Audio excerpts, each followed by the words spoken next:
Hello everyone. We are live. I'm John Alfredson, and I'm here today with the day 54 in the 90-day ecom challenge. If you don't know me, I am a trainer with Techademics, a coach and trainer in ecom and Shopify specifically. So first, let me know that you can hear me. I want to hear. Please write in the comments that you can hear me. And I'm going to go ahead and talk a little bit about, introduce myself a little bit, and then we can go into Q&A today. We're going to have Q&A about, ask me anything about Shopify, about Facebook, about advertising on Facebook, and ecom in general as well. I will do my best to answer. So, I'm John Alfredson, and my background is, I have a technical background. I'm from Sweden originally. I have a doctor's degree in electrical engineering from 2008 from Sweden. But I decided to go into online marketing in 2008. Right when I was finished with my PhD, I wanted to do something else. So I wanted to find the online marketing space, which was very appealing to me because I wanted more freedom. I was kind of burnt out with the engineering thing, so I wanted something else, and I started learning about marketing. But it was a long way to go because as an engineer, you're not used to marketing, and there was a long learning curve. You know the technical stuff, but you don't know the marketing side of it. So it took me a long time to get going. I was struggling a lot with. I tried a lot of different things in network marketing, affiliate marketing, and online, a lot of different online investment programs, and anything you can think of. I probably tried it when it comes to learn how to advertise and how to get traffic, how to blog, how to do Google AdWords, how to do a lot of different things online. But finally, back in 2015, when Chris Record launched, had a promotion for a course that was launching in Shopify. That's when I decided I wanted to get into Shopify and learn e-commerce. And that was back in November of 2015, so I thought it was a good time to start. And I took about 2 weeks to set up my Shopify store, and I learned about the strategies, about the free plus shipping, and about the retail products and all that. So I set up my store, loaded it up with like between 10 to 15 products, I think, to start with. And then I started my advertising. And the first day of my advertising, I made 2 sales. So I had put up 8 ads, and I made 2 sales of free plus shipping offer. And so that was $20 in revenue, and I spent $5 a day per ad for 8 different ads. And so I spent $40, and I made 20. So I made some money. I was really excited about it because I knew I had something working, because I was making sales without even me doing anything. I had the ads working for me. So that's when I decided to,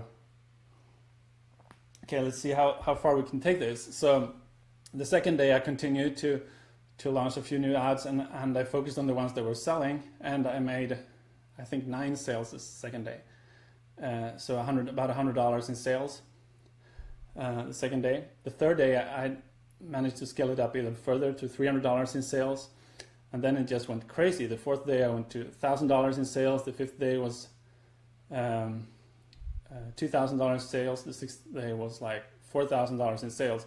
So all in all, my first week I made about $13,000 in sales, and I got almost 1,000 orders, which was a little overwhelming. So I had to hire an assistant to help me out, a virtual assistant. I had no experience. Basically almost no experience with hiring virtual assistants to help me out in my business. So that was a new thing for me, but then I did that and I sorted it out, and then I managed to continue my success and selling on Shopify. And actually, I've been selling now for 1.5 years. Yes, actually yesterday was my 1.5 year mark with my store, and up until now, my store, my one general store, it's a general store, has generated over $650,000 in sales revenue. So it's been going really well. And that's why I'm here teaching and training on Shopify. And I'm training the entrepreneurs at Tech Academics. I'm teaching and training them on how to build stores and how to do Facebook advertising.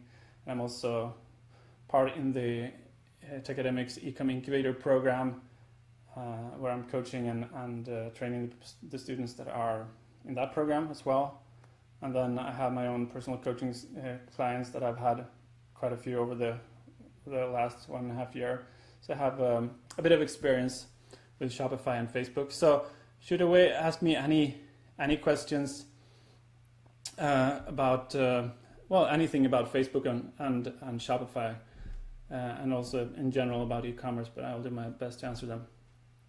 So hi Amparo, hi Michael, hi Bobby, hi GodSave. So. So Bobby's asking, what do I sell? I sell the same things that you're selling. I'm not going to go into the specifics of my store or what specific items I'm selling, but I've been selling jewelry. I've been selling small little trinkets, AliExpress dropshipping. Almost like 95% of the products that I've been selling have been dropshipped from AliExpress. And I'm testing and getting into print on demand a little bit more now. So I don't have a ton of experience with print on demand. So, but that's something I'm learning right now. So, most of my products have been the small trinkets like iPhone cases, and jewelry, bracelets, necklaces, and things like that.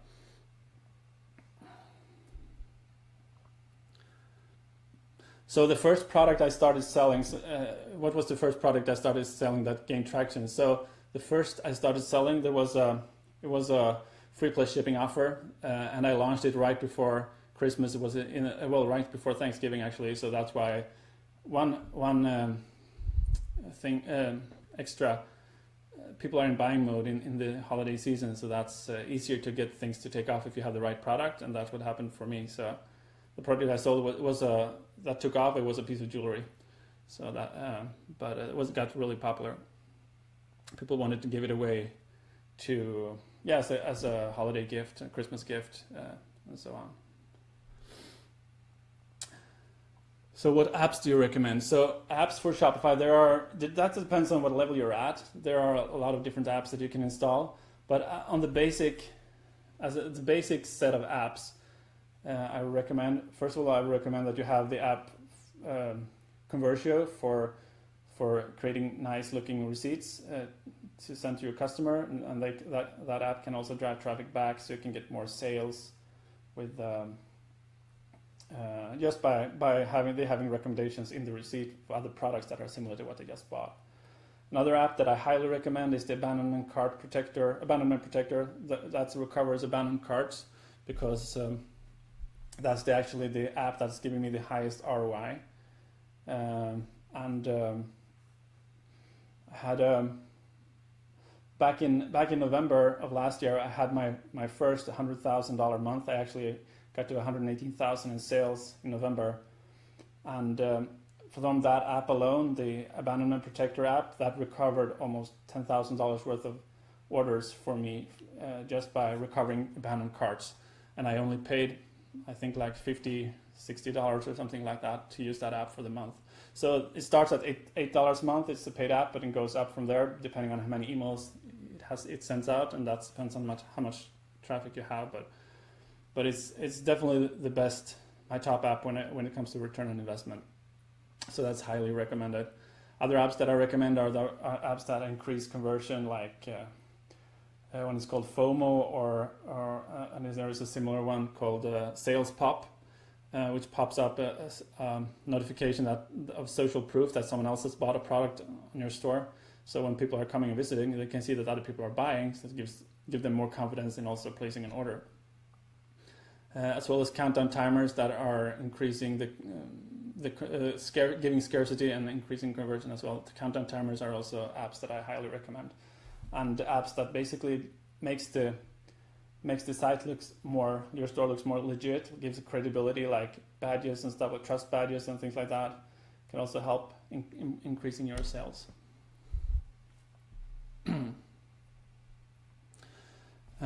See what other questions you have. So I have a big problem on the way of targeting the right people. So yeah, this is a question about But who the audience, and that is one of the biggest problems for a lot of people. And I always, try to find products that are very niche specific, so they are as easy as possible to target, so that I can have a very defined audience on they have a very defined audience on Facebook. For example, like the niches that pet niches, for example, are very easy. Hobbies, a lot of different hobbies, wine lovers, religion are easy to target. So, and then when I go and look and try to find an audience within that niche to target, I go into my ads manager and first I type in the first broad interest for that, or niche basically for that group. So if I'm advertising to a pit bull necklace, for example, then I go in and type pit bulls, breed or something like that in the ads section where I add my interest in the ads manager, and from there that's going to be a broad interest with mostly likely millions of people that'll like pit bulls. So I try to narrow it down by going and basically try to narrow it down by look for smaller groups like associations, magazines that are related to just pit bulls, not just dogs in general, but pit bulls. So if I can find pit bull magazines, pit bull associations, websites that are all about loving their pit bull owners and stuff like that, those are the things I'm trying to target with my ad set. And also I try to layer it in at least two layers deep. So I do intersect audience, or it's also called flex targeting, intersect targeting. And so I try to have at least two layers, because if I have two layers, first they need to like for example, Pitbull magazines, but then they also need to like the pages that are about I love my Pitbull and love Pitbulls and stuff like that. Then you have two requirements on the audience. It's going to be a more narrow audience. They're going to be more targeted. They're going to be much more likely to click on your ad if your ad is about a Pitbull related product. So that is how I try to find my audiences, and I'm not going to go deeper into it here because it's hard to explain by just talking. It's easier to show, but I'll leave that for another day's training.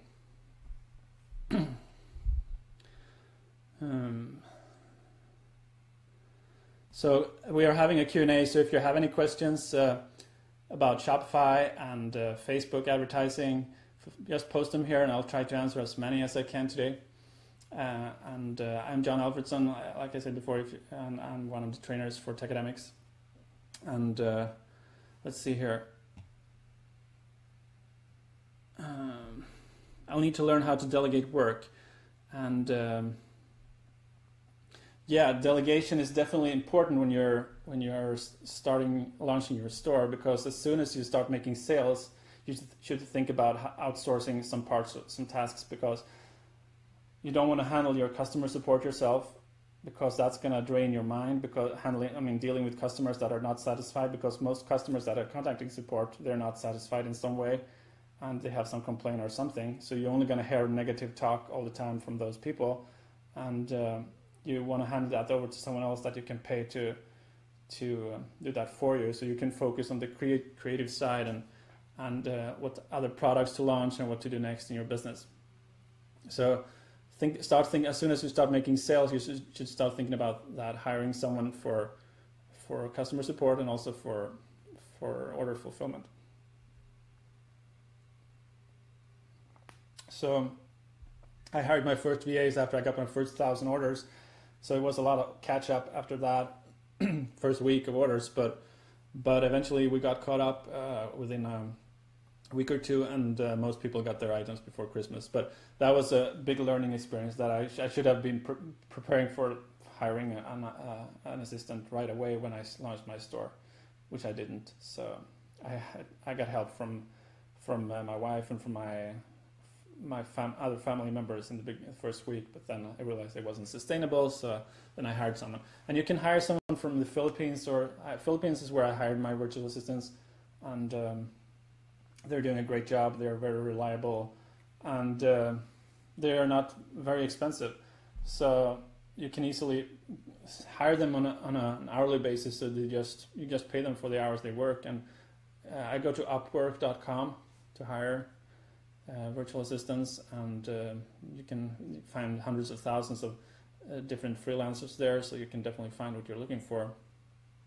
And they have also a system that can track what the assistant is doing, so they takes a screenshot of the assistant's screen every few minutes, so that you can actually go in and look at that screenshot and see that they're actually doing what they're saying that they're doing, so they're not, wasting your time or wasting your money. So that's highly recommended site for outsourcing. Hello, Sophia. How are you doing? So what is the one thing, if there is a one thing that completely shifted your ads, cracked the code, understand product match with audience, but still looking for the one? So yeah, it is all about finding the one product.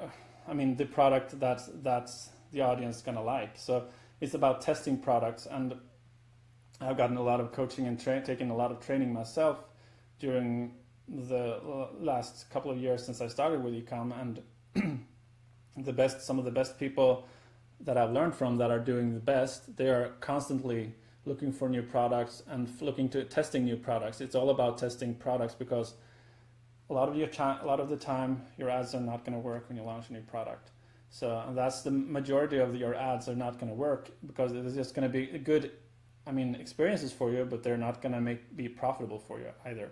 So maybe in the beginning only 1 out of 10 of your ads or your products are going to make sales, and that's normal. Don't freak out about that, because that's what happened to me too. When I launched my 8 first ads, only one of them was the real profitable one. I think maybe 1 or 2 made sales, but there was only one that really made the big money. And that's also what's going to happen. What's happening for most people? That's just most of the revenue for a store is coming just from a very small little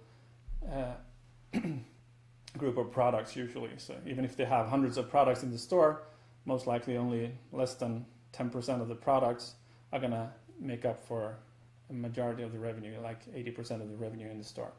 So you don't need a lot of products. You need to find the right products. And the big players that are, I know people that are making $500,000 a month in sales with Shopify, and even others that have made $1 million a month at some months, and all they're doing is launching new products, testing new ads, launching new ad sets, testing new products daily. They test a lot of products and launch a lot of new ads daily.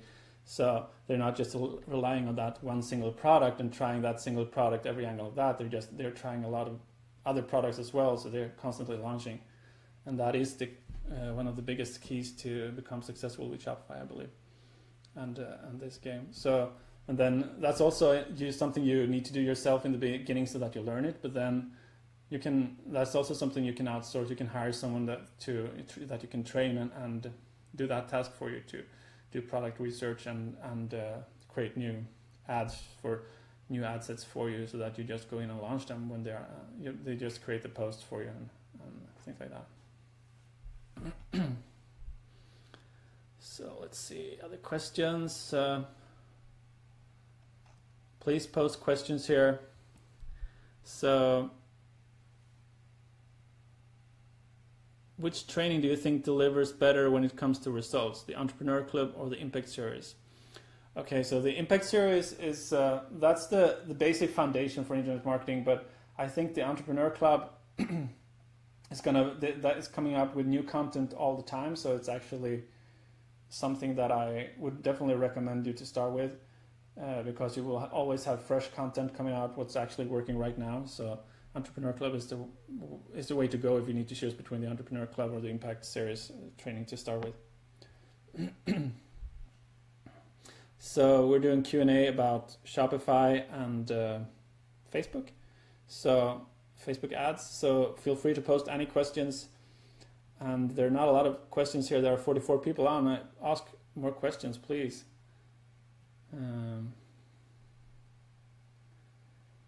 Or something else you want me to talk about. So is there much margins in print on demand? So Tahir is asking that. So yes, print on demand is absolutely something I recommend all of you getting into, but I am don't necessarily recommend you to start with print on demand when you're learning, because it's also takes more money and and it requires more design skills and things like that. So it's in the beginning, if you're new to ecom, start with set up a Shopify store, start with drop shipping from AliExpress, find products that are proven to sell or that people are like. There are a lot of ways to find products, and there are other trainings about that, but find products that are proven to sell well and that others are selling successfully, and try to model what they're doing and learn how to get sales with the free plus shipping model first, because it's the easiest model to make sales with and to get sales with. Free plus shipping, you're going to get a lot more people taking action and clicking in on your ad if you're offering a free plus shipping than if you're offering a product that is paid with free shipping or is paid plus shipping. So even if it's a very low cost, even if it's a 1 cent product, 1 cent plus shipping is going to get a lot less conversion than free plus shipping.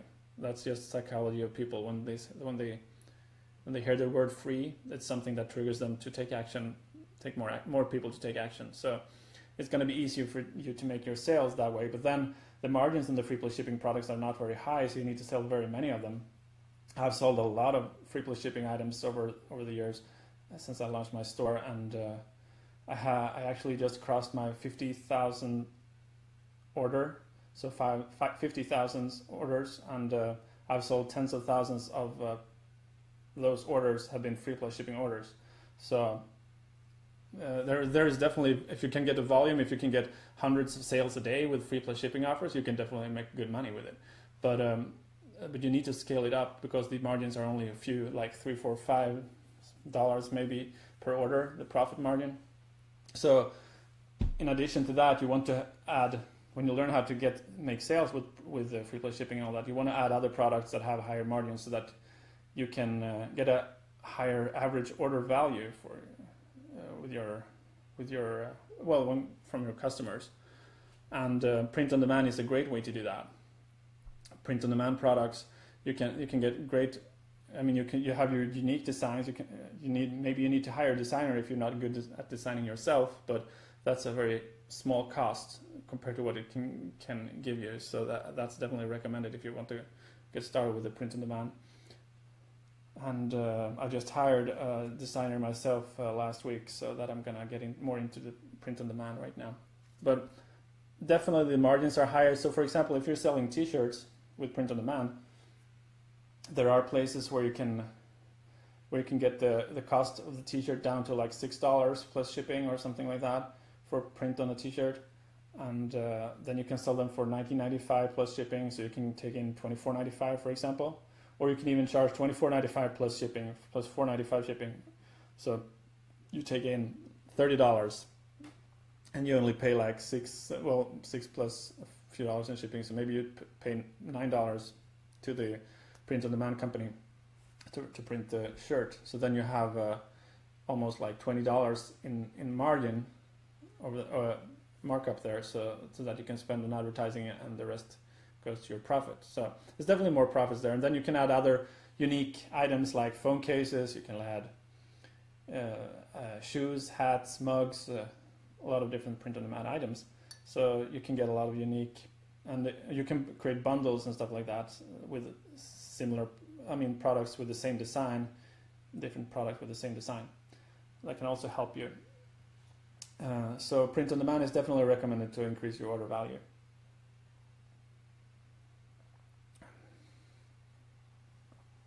So print on demand takes a little bit longer to learn. I think if you're not a designer by trade or good at design, you need to learn what's actually working when it comes to design. It might not be the designs that you actually like yourself that are actually selling. So you need to trust what actually the public opinion are, what people are actually buying, and for that you need to do research and look what other sellers are selling, what type of designs that are getting a lot of traction and things like that.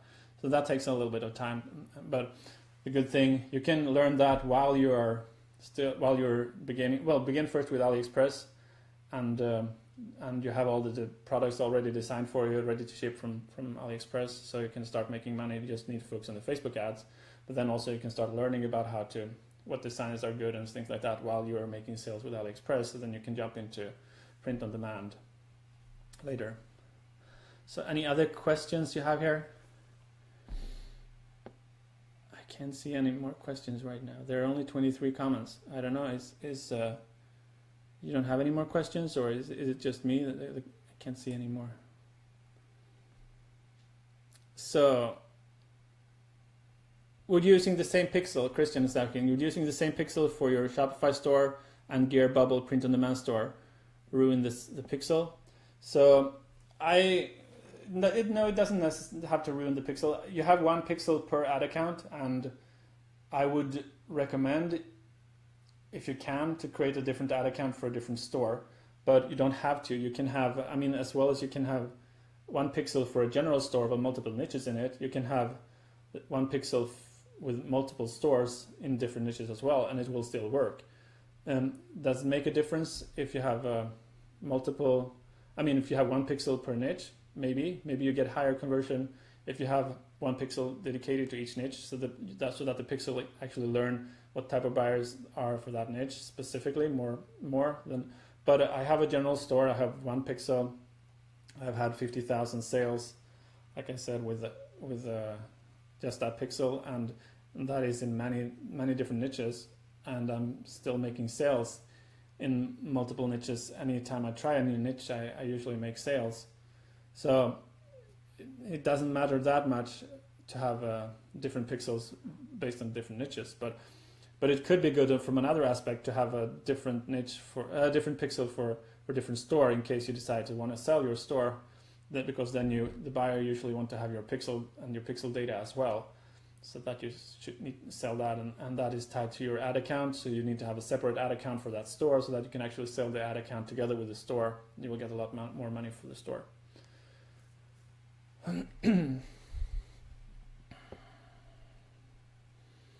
All right. Is Reddit good advertising method, and does SEO help me the most? So Reddit, yeah, that could be good for free marketing. I haven't used Reddit. I know there are people that are using Reddit very successfully to get a lot of traffic, but you need to be very careful because they don't tolerate people spamming their link or doing anything kind of self-promotion. So you need to be very careful how you promote it on Reddit, and that's what I've heard. I haven't done any marketing on Reddit myself. I've had some of my products recommended on Reddit by other users on Reddit, so I have got some traffic from Reddit and sales from that as well. So definitely a good source of traffic if you can make it work for free. And SEO, I'm not focused on SEO. I do the SEO ranking. I mean, I type the SEO part of the description in the product listings, so that it can help me with ranking in the search engines. But I don't really focus on getting it ranked. It will happen automatically if people start coming to your store more and more. Google will see that your site is getting a lot of traffic, and it will index more of your pages and rank them higher.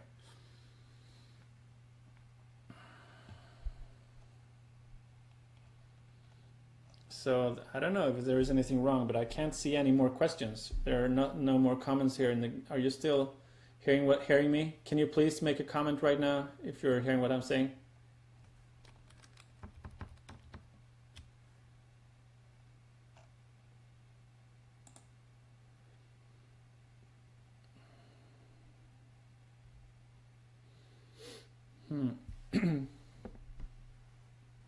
So they're probably targeting people. What apps do I recommend? So using same pixel as the first product. So obviously, no, I'm not able to see the comments anymore, as it seems. So yeah, I'm gonna talk a little bit more about the challenges that I see people facing with specifically with consistency and when it comes to the mindset. So like I said, most of your ads are not gonna work when you're running them, but don't be discouraged by that, because you're buying data, you're buying experience, and when you find ads that are working, they will make up for all of your losses from your other ads that didn't work. So when you find that product you will be able to scale, then definitely it will make up for everything. So And in the beginning, maybe 1 out of 10 is going to work for you. I don't know your ratio, maybe even less than that if you're new to it. But with practice, you'll get better, and you'll get more ads will actually work for you. And eventually, maybe 2 out of 10 will work, maybe 3 out of 10. But I think that in most cases, for most people, they will not get. I mean, they will still have more failing ads than ads that are actually working. Even if you ask the most successful marketers that are on Shopify, that are on they're making hundreds of thousands a month, and they're launching ads every day. I mean, they still need to cut off majority of their ads. Anyway, each and every one of them. Just ask them. They launch ads, and they look at them closely for the first day, or depending on the budget, how much they're willing to spend. And then when they see that the stats are not working or not in their favor, they're turning them off quickly. So they're all about launching a lot of ads. So if they launch 100 new ads one day, by the second or third day they might have turned off 80 of them. So and there's only like 20 of them that are still making sales and generating money. Then they continue to launch more ads. So they're building up a portfolio of working ads while they're turning off the ads that are not working.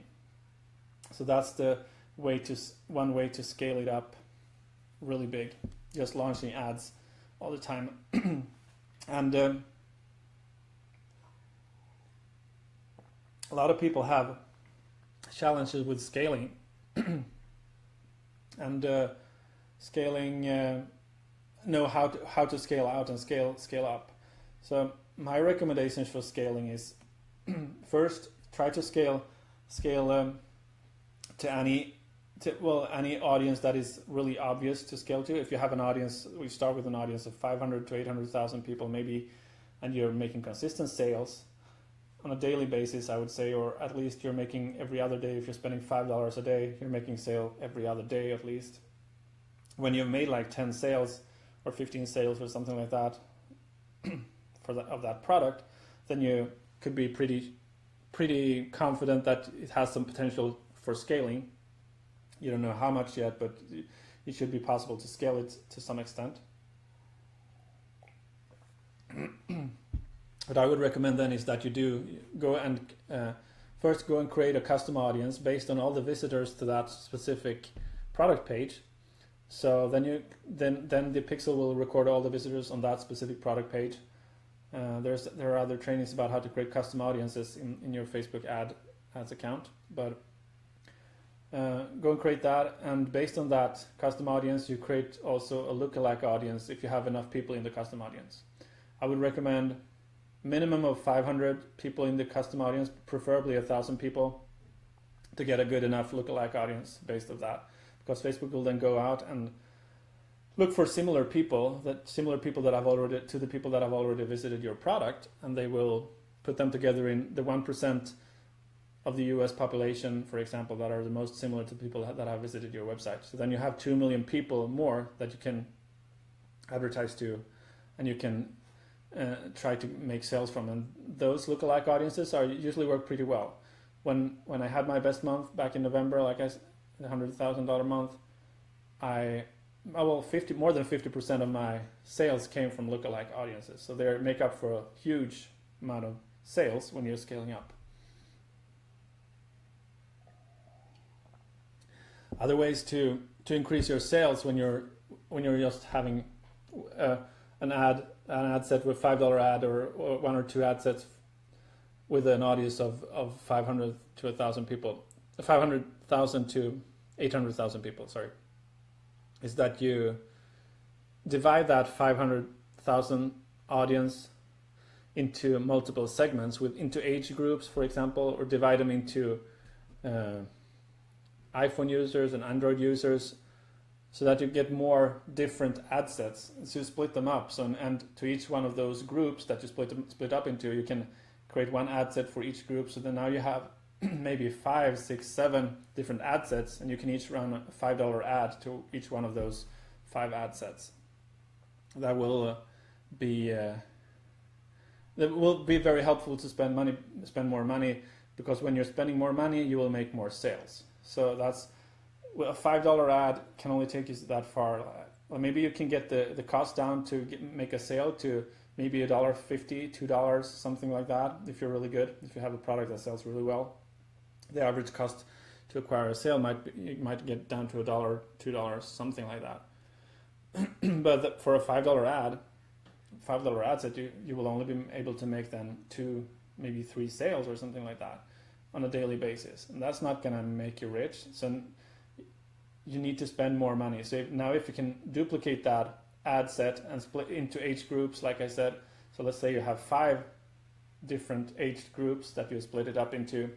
So now you add around a $5 a day ad to each one of those age groups. That means $5 a day times 5 groups, that's $25 a day.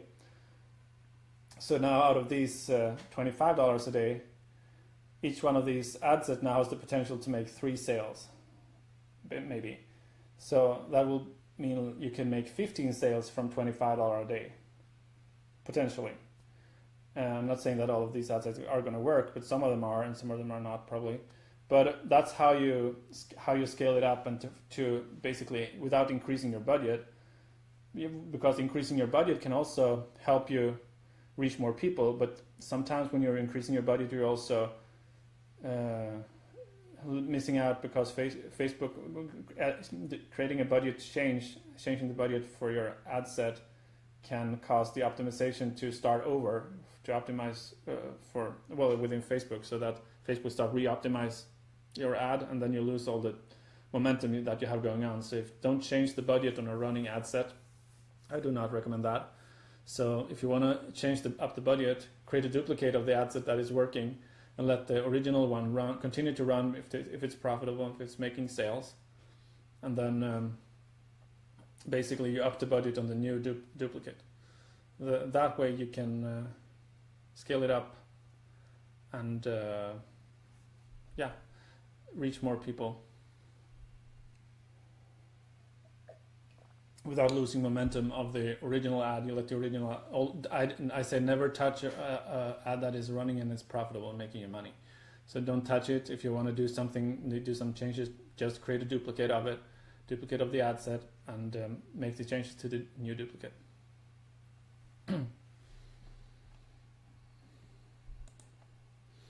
So I still can't see your questions in the comments here, so I don't know if I don't dare to refresh the page here, because I guess I will lose you. So let's see. Or actually, let's do this. Since I can't see your questions, I'm gonna end the recording of this live stream right now, and I'm actually gonna start a part 2 for today. So I can do 20 more minutes. So I'm gonna pause this right now. I'm gonna launch a part 2 of this. So hopefully I can see your questions. So post your questions again if I haven't asked your question in the new live stream. Let's see if this is finished now. Have a good day, everyone. See you soon.